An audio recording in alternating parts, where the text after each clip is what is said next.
Authenticité, Unicité, engagement, excellence, énergie, humanité, discipline, beauté, transformation, ouverture, spiritualité. durabilité. Renaissance 69. Renaissance 69.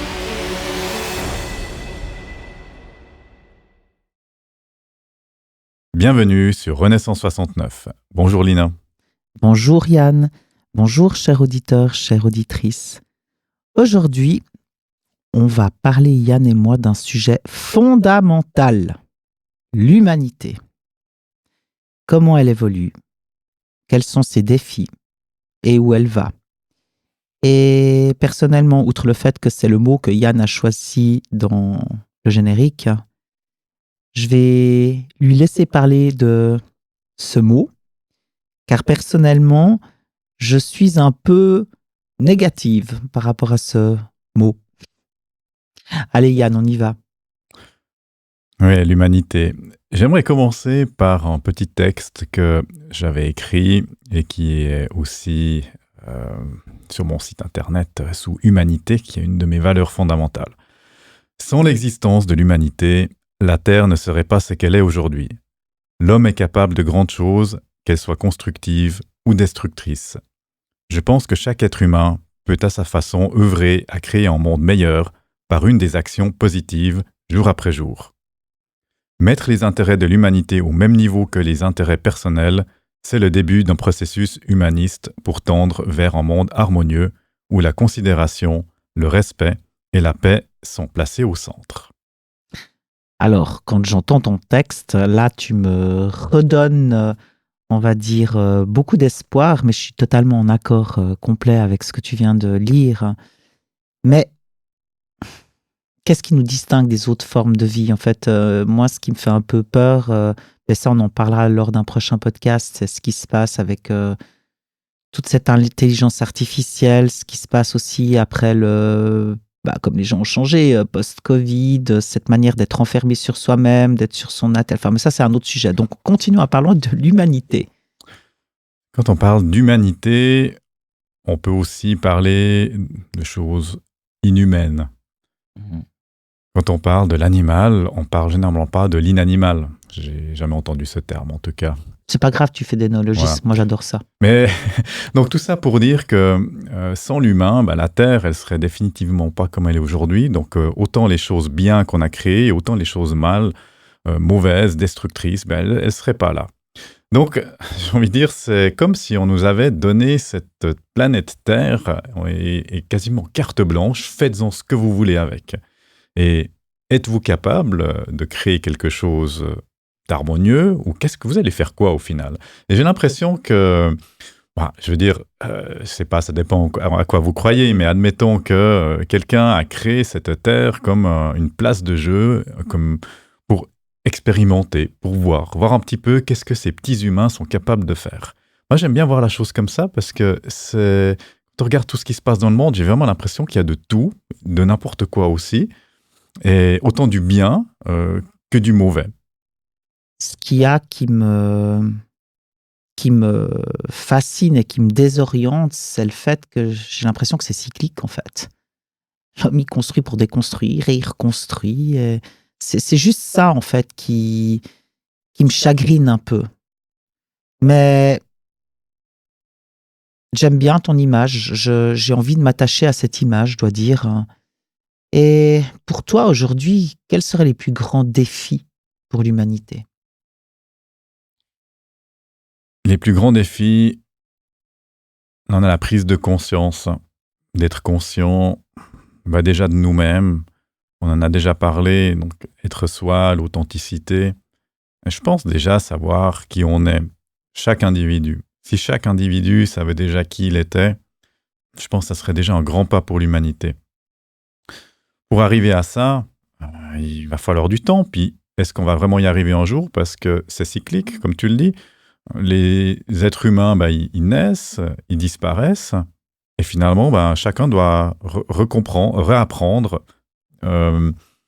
à tout depuis zéro. À composer.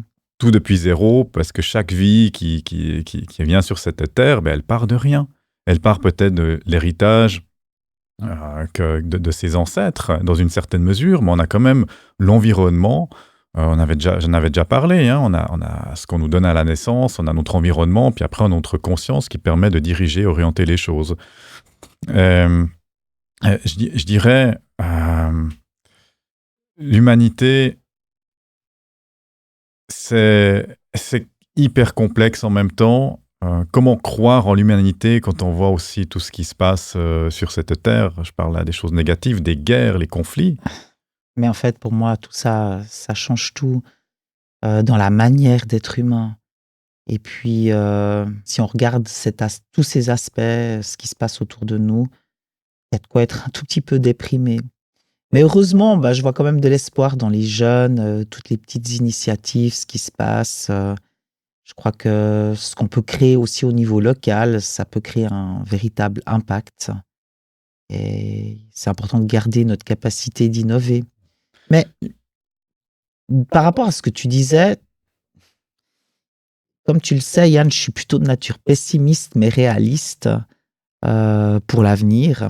Et toi, tu es plutôt de nature optimiste. On en a déjà parlé lors des précédents podcasts. Et quand je dis réaliste, c'est car, en fait, l'histoire, elle montre qu'on a toujours trouvé des solutions, quoi, qui s'est passé. Mais ça demande un tel boulot, une telle énergie. Puis c'est loin d'être gagné. Franchement. Ça dépend comment on voit la chose. Si maintenant, cette terre, c'est juste un terrain de jeu, et puis que chacun fait. J'adore parce qu'en fait, d'habitude, c'est moi l'enfant, mais alors là, ça dépend effectivement des thématiques, mais tu as totalement raison. Alors écoute, attends, je vais respirer. Effectivement, je suis de nouveau une enfant. Parfait. Mais tu as raison, en fait. Je prends cette image parce que pour moi, l'humanité, c'est une équation qui a des milliards d'inconnus qu'on n'arrive pas à résoudre. On a beau parler de climat, d'inégalité sociale, de l'impact de la technologie, de l'IA et toutes ces choses-là, je veux dire, au final, on est juste des humains. On a juste envie d'être heureux. Exactement. On en revient toujours. Et le chemin pour arriver là, il est pas si simple, apparemment. Non. Mais il faut quand même aussi être conscient qu'il y a énormément de gens qui se sentent impuissants, d'où on en arrive à une sorte où on est un peu robotisé, boulot, métro, dodo, on rentre à la maison, on se pose pas de questions. Enfin, peut-être que c'est ce que la société veut, ça c'est encore la question à se poser. Est-ce que peut-être qu'en 2050, on sera... plus sous une forme de capitalisme et de communisme, on aura tous nos petits maximum plafonnés à 2005, minimum à 1005, et puis que quand on traversera la route, on recevra directement une contravention. Enfin, je sais pas. Après, on peut partir dans plein de délires. Mais oui. Bon, pas tant délire que ça. On a quand même vécu le Covid. Il y a quand même eu des choses qui étaient pas loin de ce que tu dis, hein. Sortir de chez soi, ça menait à une amende. Donc, on ne sait pas trop ce qui nous réserve. En plus, avec l'intelligence artificielle. Ouais. Mais bon, je suis d'accord avec toi que chaque action, elle compte. Et qu'un petit geste, ça peut inspirer les autres, d'où Renaissance 69. C'est pas pour vous inspirer, c'est vraiment pour vous faire prendre conscience. Et je rappelle une chose, j'ai eu de la peine à le comprendre, mais seul on peut aller loin, mais ensemble, ça change tout, vraiment. Je pense qu'en effet, il y a une tendance en ce moment qui est des groupements de personnes qui partagent les mêmes valeurs, se réunissent pour discuter, échanger, faire des activités, créer des choses, des projets.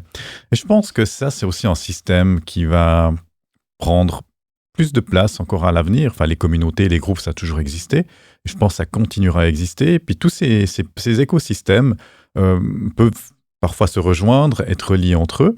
Et je pense que au centre, c'est quand même l'humain. C'est l'humain qui a décidé, ou un être humain qui a décidé, d'accord, je m'ouvre à d'autres êtres humains. Donc, si ces êtres humains arrivent à partager ou à vivre, on va dire à partager certaines valeurs dans un contexte, je veux dire, déjà là, on a un pas pour l'humanité qui est plutôt positif. Et on n'est pas dans un conflit, on est simplement en train de chercher des choses qui nous rendent plus heureux. Donc je pense qu'il y a quand même, je vois quelque chose de positif là-dedans. C'est que les gens en ont peut-être marre aussi, en tout cas c'est ce que j'entends autour de moi, de ce qu'on nous sert à table. Je dis ça de manière imagée, je dis ce qu'on nous sert à table dans... Non, mais alors, clairement, les gens en ont marre de ce qu'on nous sert à table, mais personne ne réagit. Mais je dirais pas personne. Il y a des gens qui réagissent. Très peu. Alors, c'est relatif, je pense, parce qu'il y a des gens qui en parlent avec ces personnes, avec son meilleur ami, sa meilleure amie, ou en groupe de cercle restreint, sauf que ces groupes, ils sont pour la plupart invisibles. Je me suis mal exprimé. Tu as parlé de groupes, de petits groupes de prise de conscience, mais moi, j'ai pas envie de dire one step ahead, où j'ai envie d'aller plus loin. Pourquoi pas se réunir tous ensemble? Pourquoi des petits groupes? Pourquoi ce besoin de phénomène d'appartenance? Moi, je parle d'un groupe mondial de prise de conscience. Et là, c'est encore différent. Mais on dit la même chose, le résultat est le même parce qu'on veut les mêmes résultats. Comme tout le monde aspire au bonheur, finalement, même dans ce monde dans lequel on vit, en Occident, pour être heureux, on a besoin de quoi?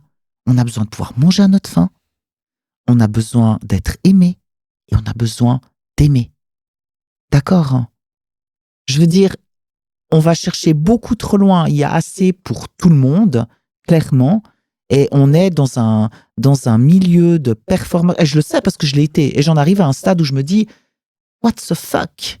The less is more. Plus beaucoup de gens me disent, non, mais plus t'as de choses à gérer, plus t'auras d'ennuis. Et puis plus t'es dans des groupes, groupe du Rothschild, groupe des golfeurs, mais on est tous des êtres humains. Quand ça va exploser, alors on va faire quoi? On va tous se battre? Même ceux qui étaient dans le même groupe? Ça, c'est une question. Qu'est-ce qui se passe si le monde change et comment il est en train de changer, clairement. Ouais. C'est un risque et je te rejoins totalement. Maintenant, pour moi, ces groupes, c'est un moyen aujourd'hui pour les personnes, je pense, de pouvoir échanger. Et je dis ça, je dis ces groupes. Alors bien sûr, un groupe planétaire, ça serait certainement idéal. Maintenant, est-ce qu'on arrivera à ça un jour? Je me pose la question. Non, peut-être pas, mais tu vois, autant bien je t'ai dit que j'étais pessimiste et réaliste, mais je reste quand même idéaliste et j'aime bien rêver et je regarde un côté enfantin. On n'a pas le choix, parce que là, j'ai envie de te dire que pour moi, personnellement, ça, c'est que instinctif. Si ça pètera tellement fort qu'il n'y aura pas d'autre choix. Alors à ce moment-là, est-ce qu'on en arrive à l'extinction de la race humaine? C'est pas impossible. Vive l'intelligence artificielle. Ça sera aussi un de nos prochains sujets. Mais en tout cas, voilà, peut-être que c'est pour vous un peu du tout et n'importe quoi. Il y a beaucoup de sujets, mais c'est très, très important qu'il y ait cette prise de conscience, cet éveil collectif en groupe ou pas, peu importe. Mais je pense que, vous savez, rien que le fait tous les jours de pouvoir aider une personne, de faire un petit geste. Bien sûr, ça ne vous rendra pas plus riche, mais par contre, vous serez rempli d'émotions.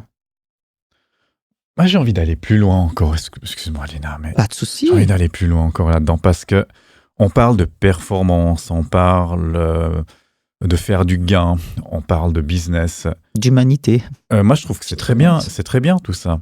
On parlait d'excellence, et encore, c'est une de mes valeurs. Alors, comment allier l'excellence à l'humanité? Pour moi, l'un n'empêche pas l'autre. Rien n'empêche d'aller dans un processus d'excellence, faire des choses toujours mieux, mais en gardant en tête et de mettre l'humain au centre. L'humain au centre parce que l'humain, il n'est pas remplaçable. Je veux dire, si on enlève tous les êtres humains sur la tête, Terre, il y aura... sur la tête c'est juste. Il y aura un lapsus, je ne sais pas. Il y aura quoi? Des racines des arbres. Il y a d'ailleurs quelques vidéos qui simulent la fin du monde, enfin le monde sans être humain. C'est assez rigolo à voir, je trouve. Probablement que c'est comme ça que ça se passerait. Mais finalement, l'humain, s'il n'était pas là, il n'y aurait rien, on ne serait pas là en train de discuter. Donc, remettons-le au centre, que ça soit dans une démarche de business, d'entrepreneuriat, que ça soit dans une démarche d'intelligence artificielle. Et je dis ça exprès. Je veux dire, l'intelligence, pourquoi elle s'appelle artificielle? Parce que c'est pas l'intelligence humaine. Et là, en tout cas, à ma connaissance, aujourd'hui, pas de propre conscience. Sujet encore à discuter dans un autre podcast. Mais je pense que l'humain reste vraiment le centre. Et l'humain a la capacité de décider s'il va faire du bien ou, j'ai envie de dire, de la merde avec ce qu'on lui met entre les mains. C'est toujours le même problème, mais le problème, on sait aussi comment il fonctionne et qu'il est avide de pouvoir. Mais on va rester positif et on va finir sur une bonne note. Allez, moi je vous dirais tous que on est tous l'humanité. Alors, prenons soin de nous, prenons soin des autres et surtout prenons soin de la planète. Merci, chers auditeurs, auditrices. Merci beaucoup. À bientôt. À bientôt. Authenticité, Unicité, engagement, excellence, énergie, humanité, discipline, beauté, transformation, ouverture, spiritualité. durabilité. Renaissance 69. Renaissance 69.